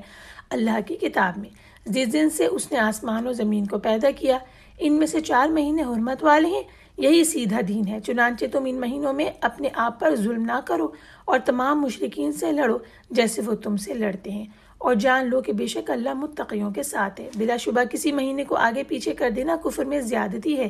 اس کی وجہ سے کافر گمراہ کیے جاتے ہیں۔ وہ ایک سال اسے حلال کر لیتے ہیں اور دوسرے سال اسے حرام خیال کرتے ہیں تاکہ ان مہینوں کی گنتی پوری کریں جو اللہ نے حرام ٹھہرائیں، پھر وہ حلال ٹھہرا لیں جسے اللہ نے حرام ٹھہرایا۔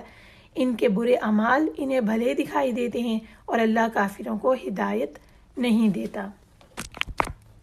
یہ آیت 37 تک ہم نے پڑھا ہے، آئیے اس کی تفسیر پہ نگاہ ڈالتے ہیں۔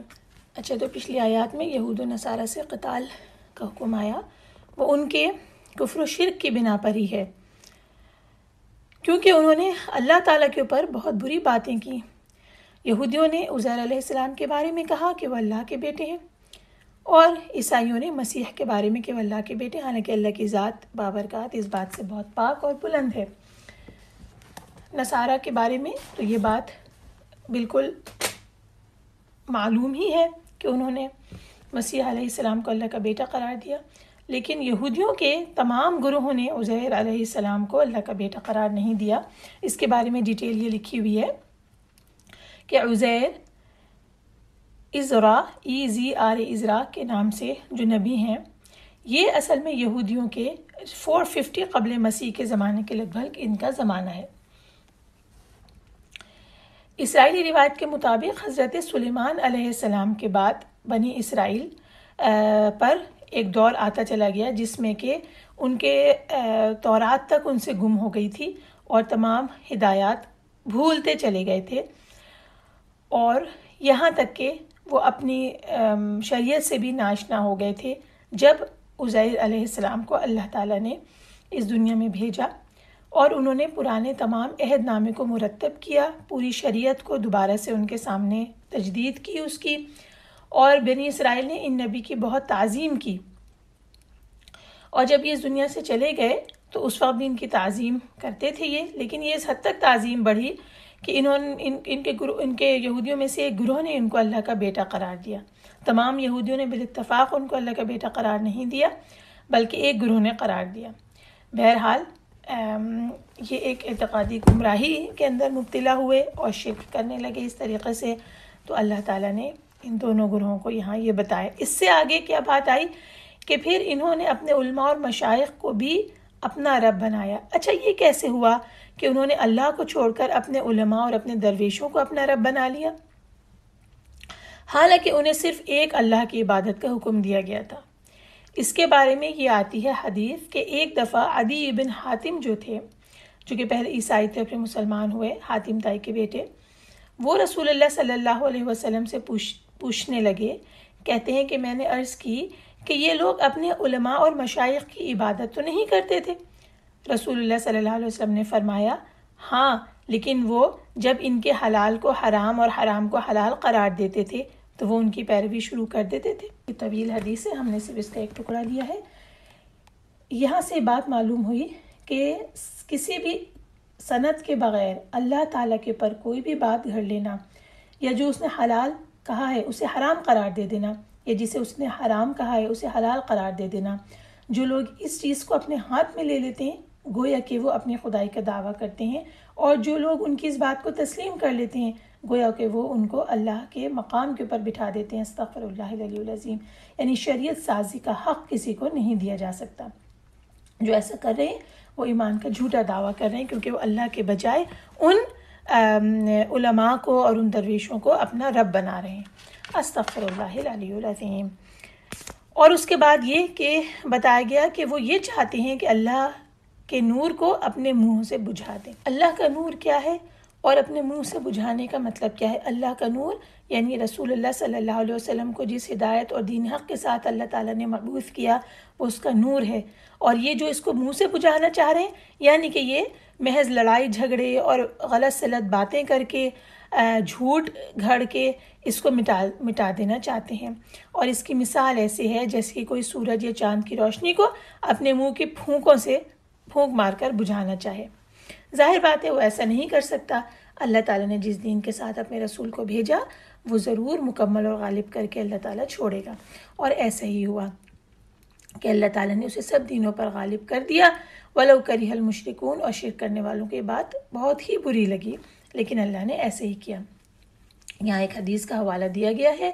کہ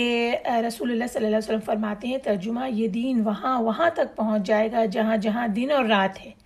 اللہ تعالیٰ معزز کو عزت اور ذلیل کو ذلت دے کر شہر اور دیہات کے ہر گھر میں اس دین کو داخل کر دے گا۔ عزت سے مراد وہ عزت ہے جس کے ساتھ اللہ اسلام کو معزز کر دے گا، اور ذلت سے مراد وہ ذلت ہے جس کے ساتھ اللہ تعالیٰ کفر کو ذلیل کر دے گا۔ یہاں حدیث کے الفاظ ختم ہوئے۔ یہ حدیث روایت کی ہے تمیم داری رضی اللہ عنہ نے، تو وہ اس حدیث کو بیان کرنے کے بعد فرماتے تھے کہ میں نے اس بات کا خود اپنے گھر میں مشاہدہ کیا کہ جب سے میں مسلمان ہوا کہ اللہ تعالیٰ نے اتنی خیر و بھلائی اور عزت و شرف سے نوازا، اور جو بھی حالت کفر پر رہا اللہ تعالیٰ نے اسے ذلت اور رسوائی سے دوچار کیا اور اسے جزیہ ادا کرنے کے اوپر مجبور کر دیا۔ تو انہوں نے خود یہ کہا کہ میں نے وہ دور دیکھا جس کے بارے میں رسول اللہ صلی اللہ علیہ وسلم نے یہ خوشخبری سنائی۔ ماشاءاللہ۔ اور اس کے بعد علماء جو اور درویش تھے جو پرانے وقتوں کے تھے، جن کا کہ یہ حال تھا کہ وہ اللہ کے راستے سے روکتے تھے اور لوگوں کا مال ناحق کھاتے تھے۔ اس بارے میں یہ لکھا ہوا ہے کہ احبار اور رہبان کا لفظ آیا ہے۔ احبار علماء کا تعلق یہود سے تھا، اور رہبان یہ وہ تھے جو کہ نصارہ سے تعلق رکھتے تھے۔ اچھا، نصارہ میں بھی دو کیٹیگریز ملتی ہیں، سورہ مائدہ میں ہے 82 میں۔ ترجمہ یہ اس لیے کہ ان میں عالم بھی ہیں اور مشائخ بھی، ذالک بأن منہم قسیسین و رہبانا۔ تو یہاں لکھا ہوا ہے کہ قسیسین ان کے علماء تھے اور رہبان ان کے شیوخ تھے، تو یہ دونوں کی باتیں مانا کرتے تھے جو کہ ان کے بڑے سردار کہلائے جائیں گے۔ تو یہ جو یہود اور نصارہ کے احبار اور رہبان ہیں، ان کا حال یہ تھا کہ یہ لوگوں کا مال ناحق کھاتے تھے۔ کس طرح سے کھاتے تھے؟ کہ لوگوں کو اللہ کے راستے سے روکتے بھی تھے، دین کے بدلے میں دنیا خرید لیتے تھے اور اپنے منصب کا فائدہ اٹھا کر لوگوں سے ٹیکس وصول کرتے تھے، ان سے تحائف لیتے تھے اور ان کی پسند کے فتاوی دیا کرتے تھے۔ خوفناک بات یہ ہے کہ رسول اللہ صلی اللہ علیہ وسلم نے ہمیں بتایا، حدیث کا ترجمہ ہے، تم اپنے سے پہلے لوگوں کے نقش قدم پر ٹھیک اسی طرح چلو گے جس طرح تیر کا ایک پر دوسرے پر کے برابر ہوتا ہے۔ صحابہ نے عرض کی کہ اللہ کے رسول، کیا پہلے لوگوں سے مراد یہود و نصارہ ہیں؟ فرمایا فمن، یعنی اور کون؟ یہاں حدیث کے الفاظ ختم ہوتے ہیں اور پھر ان کی ایک بہت بڑی برائی یہ کہ وہ یصدون عن سبیل اللہ، اللہ کے راستے سے یہ روکتے تھے۔ کس طرح کہ یہ لوگ مال حرام کھانے کے ساتھ ساتھ لوگوں کو حق کی پیروی کرنے سے بھی روکتے تھے، اور ایک بات یہ ہے کہ حق کو اور باطل کو جلا دیتے تھے۔ جو لوگ جاہل ہیں، جن کے پاس علم نہیں ہے، وہ ان کے پاس آ کر علم حاصل کرتے تھے اپنے حساب سے اور انہی کو فالو کرتے تھے، تو یہ انہیں تاثر دیتے تھے کہ ہم تو تمہیں خیر اور بھلائی کی ہی دعوت دے رہے ہیں، بالکل صحیح بات بتا رہے ہیں، حالانکہ ایسا نہیں تھا، بلکہ یہ لوگوں کو جہنم کی دعوت دے رہے ہوتے تھے۔ استغفر اللہ العلی العظیم۔ ان لوگوں کو اور وہ لوگ جو سونا اور چاندی جمع کرتے ہیں اور اسے اللہ کی راہ میں خرچ نہیں کرتے، ان لوگوں کو ملا کر دردناک عذاب کی خبر سنائی گئی ہے۔ اس عذاب کی خبر سنائی گئی کہ ان کو آگ سے تپایا جائے گا، ان کے ماتھوں پر، ان کے پہلو پر، ان کی پیٹھوں کو داغا جائے گا، مطلب یہ کہ بالکل گرم لوہا گزارا ان کے اندر سے جائے گا، اور اسی مال کے ذریعے سے جو مال جمع کر رکھا تھا اسی کے ذریعے سے انہیں داغا جائے گا۔ استغفر اللہ العلی العظیم۔ اب ہم آگے کنز کے بارے میں پڑھ لیتے ہیں۔ وہ کون سا کنز ہے جس کو کہ جمع کرنے والوں کو اسی سے عذاب دیا جائے گا؟ الکنزو کے بارے میں امام مالک نے عبداللہ بن دینار سے اور انہوں نے ابن عمر سے روایت کیا کہ اس سے مراد وہ مال ہے جس کی زکوٰۃ ادا نہ کی جائے۔ علماء فرماتے ہیں کہ جس مال سے زکوٰۃ ادا کر دی جائے وہ کنز نہیں ہے، اور جس مال سے زکوٰۃ ادا نہ کی جائے وہ کنز ہے، جس پر یہ قرآنی وعید ہے۔ اس کے بارے میں ہم احادیث پڑھتے ہیں کہ حضرت ثوبان رضی اللہ عنہ کی روایت کو بیان کیا گیا کہ رسول اللہ صلی اللہ علیہ وسلم فرماتے تھے، ترجمہ، جس نے اپنے بعد کوئی خزانہ چھوڑا تو اسے روز قیامت ایک گنجے سانپ کی شکل دے دی جائے گی جس کی آنکھوں کے اوپر 2 سیاہ نقطے ہوں گے۔ وہ اس کے پیچھے بھاگے گا اور یہ کہے گا کہ تجھ پہ افسوس، تو کون ہے؟ وہ جواب دے گا، میں تیرا وہ خزانہ ہوں جسے تو اپنے پیچھے چھوڑ آیا تھا۔ وہ اس کا پیچھا کرتا رہے گا حتیٰ کہ اس کے ہاتھ کو لقمہ بنا کر چبا جائے گا، پھر اس کا سارا جسم بھی اس کے پیچھے اس کے منہ میں چلا جائے گا۔ پھر ایک اور حدیث آتی ہے کہ رسول اللہ صلی اللہ علیہ وسلم فرماتے ہیں، جو شخص اپنے مال کی زکوٰۃ ادا نہیں کرتا تو قیامت کے دن اس کے مال کو آگ کی تختیاں بنا کر ان سے اس کے پہلو، پیشانی اور پیٹھ کو اس دن داغا جائے گا جو 50,000 سال کا دن ہوگا، حتیٰ کہ بندوں کا حساب مکمل ہو جائے۔ پھر اسے اس کا راستہ دکھایا جائے گا، جنت کی طرف یا جہنم کی طرف۔ استغفر اللہ۔ اسی طرح کی احادیث ہمیں ملتی ہیں جو زکوٰۃ ادا نہ کرنے والے اور کنز کو جمع کرنے کے والے کے عذاب کے بارے میں آتی ہیں۔ ہم اللہ تعالیٰ سے اس کی پناہ مانگتے ہیں، آمین۔ اس کے بعد آیت 36 جو کہ بہت اہم ہے کہ بے شک اللہ کے نزدیک مہینوں کی تعداد 12 مہینے ہی ہے اللہ کی کتاب میں، جس دن سے اس نے آسمان اور زمین کو پیدا کیا ہے، ان میں سے 4 مہینے حرمت والے ہیں۔ اچھا، اب اس کے بارے میں ہم دیکھتے ہیں کہ فی کتاب اللہ، اس سے مراد یہ ہے کہ لوح محفوظ میں یعنی تقدیر الہی میں اللہ نے جب اس دنیا کو پیدا کیا تب سے اللہ نے 12 مہینے مقرر فرما دیے تھے، ان میں سے 4 حرمت والے ہیں، اور حرمت والے مہینوں میں قتال اور جدال کی ممانعت ہے، یعنی کہ لڑائی کی ممانعت ہے۔ جب رسول اللہ صلی اللہ علیہ وسلم نے اپنا خطبہ حجۃ الوداع دیا تو رسول اللہ صلی اللہ علیہ وسلم نے یہ فرمایا، ترجمہ، خبردار، زمانہ اپنی اسی حالت میں پلٹ آیا ہے جس حالت میں اس دن تھا جب اللہ نے آسمانوں اور زمین کو پیدا فرمایا تھا۔ سال کے 12 مہینے ہیں، ان میں سے 4 مہینے حرمت والے ہیں، 3 تو مسلسل ہیں، ذوالقعدہ، ذوالحجہ اور محرم، اور چوتھا رجب مدر ہے جو جماد اور شعبان کے درمیان آتا ہے۔ اس حدیث طویل حدیث ہے، یہ ہم یہاں پر اسے منقطع کرتے ہیں۔ اس سے مراد یہ ہے کہ مشرکین عرب مہینوں میں کو آگے اور پیچھے کر دیا کرتے تھے، تو اس دن رسول اللہ صلی اللہ علیہ وسلم نے جب خطبہ حجۃ الوداع دیا تو اس دن کے دن کو اسٹینڈرڈ اب قرار دے دیا کہ جس طرح اللہ تعالیٰ نے پیدا کیا تھا زمانہ اسی حال پہ آ گیا ہے. اس کے بعد سے وہ سٹینڈرڈ چلتا رہا اور قمری مہینے جو ہیں یعنی جو چاند کے حساب سے دیکھے جاتے ہیں وہ اسی حساب سے پھر آگے بڑھتے رہے. اچھا اب ہم یہ دیکھتے ہیں کہ یہ انما النسیء زیادۃ فی الکفر، کہ یہ نسیء کیا ہے؟ مہینوں کا آگے پیچھے کرنا کفر میں زیادتی کرنا ہے. اچھا یہ کیا تھا نسیء کے معنی پیچھے کرنے کے ہیں. عربوں میں یہ قاعدہ ہو گیا کہ حرمت والے مہینوں میں انہیں بھی پتہ تھا کہ یہ 4 مہینے اس میں جنگ نہیں کرنی ہے اور لوٹ مار نہیں کرنی ہے، تو یہ ایک ساتھ لگاتار 3 مہینے آتے تھے جن کے اندر انہیں نہیں کرنا تھا قتال. تو یہ ان کو بڑا ناپسندیدہ ہوتا تھا کہ ایسا کیسے ہو سکتا ہے کہ 3 مہینے تک ہم کوئی خوریزی نہ کریں. تو ان کے لیے یہ مشکل تھا، اس لیے انہوں نے اس کا ایک حل نکالا، اور حل یہ نکالا کہ جس مہینے میں وہ قتل یا غارت گری کرنا چاہتے تھے، لوٹ مار کرنا چاہتے تھے ان حرام مہینوں میں، تو اس میں وہ کر لیتے تھے اور اعلان کر دیتے تھے کہ اس کی جگہ فلاں مہینہ اب جو ہے وہ حرام مہینہ ہوگا. مثلا اگر محرم میں لڑائی کرنے کا دل چاہ رہا ہے تو محرم کی حرمت کو توڑ دیا اور کہا اس سال ہم سفر کو حرام مہینہ قرار دے رہے ہیں اور محرم میں ہم لڑائی کر رہے ہیں، اور جب دل چاہا پچھلا یا جب دل چاہا اگلا مہینہ قرار دے دیا. اسی کو نسیون کہا جاتا ہے. یہ ایک رسم تھی جو انہوں نے ایجاد کر لی تھی. اچھا مقصد اس کا کیا ہوتا تھا؟ مقصد یہ ہوتا تھا کہ جو اللہ تعالیٰ نے 4 مہینے حرمت والے رکھے ہیں ان کی گنتی بھی پوری ہو جائے،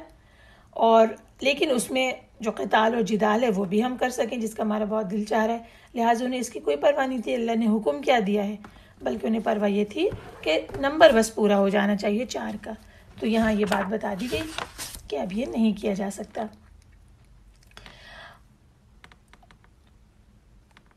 اور اس میں ایک خاص بات آئی ہے کہ اس کی تعداد کو پورا کرنا تو انہوں نے چاہا، لیکن اللہ نے جو حرام ٹھہرایا ہے اسے حلال قرار دے لیا. یعنی کتنی بڑی چیز ہے کہ اللہ کے کتنے بڑے حکم کو توڑ دیا، اور کس چیز کو مانا کہ بس 4 کی تعداد ہم مکمل کر لیں. تو یہ اس بات کو اللہ تعالیٰ نے بتایا کہ زُیِّنَ لَهُمْ سُوءُ أَعْمَالِهِمْ، کہ یہ جو برے کام ہیں ان کو ان کے لیے مزین کر دیا. یعنی اس بات کو بڑی خوشی خوشی وہ کر لیتے ہیں. اس سے بھی ہمیں یہ بات پتہ چلی کہ حرام اور حلال اس میں کسی کا کوئی اختیار نہیں ہے، چاہے وہ دوسری چیز اس کے دل کو کتنی ہی بھلی لگے. اچھا یہ نسیء کی جو رسم تھی اس کے بارے میں تفہیم القرآن کے مطالعہ میں ایک اور نکتہ بھی ملا.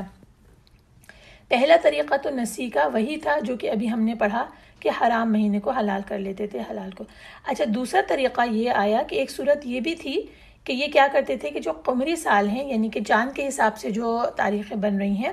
ان میں کبھی کبھی ایک مہینے کا اضافہ کر دیتے تھے. اس مہینے کا نام رکھتے تھے کبیسہ. اس کا اضافہ یہ کیوں کرتے تھے کہ یہ چاہتے تھے کہ حج ہمیشہ ایک ہی موسم میں آتا رہے تاکہ سخت موسموں میں جو حج آ رہا ہے اس کی زحمتوں سے وہ بچ جائیں، کیونکہ جب چاند کے حساب سے تاریخیں چلتی ہیں تو مختلف موسموں میں حج جو ہے وہ گردش کرتا رہتا ہے. ٹھیک ہے، تو یہ کیا کرتے تھے. اس وجہ سے اس وقت تک مہینے گڈ مڈ ہو چکے تھے، اور جب یہ اعلان ہوا 9 ہجری میں کہ یہ رسم منسوخ ہو گئی ہے تو اگلے سال کا جو 10 ہجری کا حج تھا جو ابھی ہم نے پڑھا کہ رسول اللہ صلی اللہ علیہ وسلم نے ٹھیک اس تاریخ پر کیا اور اعلان کر دیا کہ مہینہ پھر گھوم پھر کے اسی تاریخ پہ آ گیا. تو لہٰذا وہ جو حج ہوا وہ چاند کی تاریخوں کے عین مطابق درست ہوا. یعنی عرفہ کے دن 9 ذی الحجہ میں ہی عرفہ ہوا اور یوم النحر اسی دن ہوا، اور تمام جو مناسک تھے وہ ان کے صحیح وقتوں پر ادا کیے گئے، اور اس کے بعد سے آج تک حج اپنی صحیح تاریخوں میں ہو رہا ہے. تو یہ بھی اللہ تعالیٰ کی کتنی بڑی مہربانی تھی کہ اللہ تعالیٰ نے اس اعلان کے ساتھ ہی تمام مہینوں کو ان کے درست شکل میں کر دیا، اور اب اس کے بعد سے جو قمری مہینے چل رہے ہیں جنہیں ہم فالو کرتے ہیں وہ بالکل درست حالت میں جس میں اللہ تعالیٰ نے انہیں پیدا کیا. جب دنیا پیدا کی تو جو اللہ تعالیٰ نے مقرر کیے اور لوح محفوظ میں لکھے تھے بالکل اسی حساب سے وہ چلتے آ رہے ہیں. وآخر دعوانا الحمد للہ رب العالمین. آج ہم نے اللہ تعالیٰ کی توفیق سے سورہ التوبہ کی 37 آیت تک کا مطالعہ کیا ہے. انشاءاللہ 38 آیت سے کل ابتدا کریں گے. وآخر دعوانا الحمد للہ رب العالمین. والسلام علیکم ورحمۃ اللہ وبرکاتہ.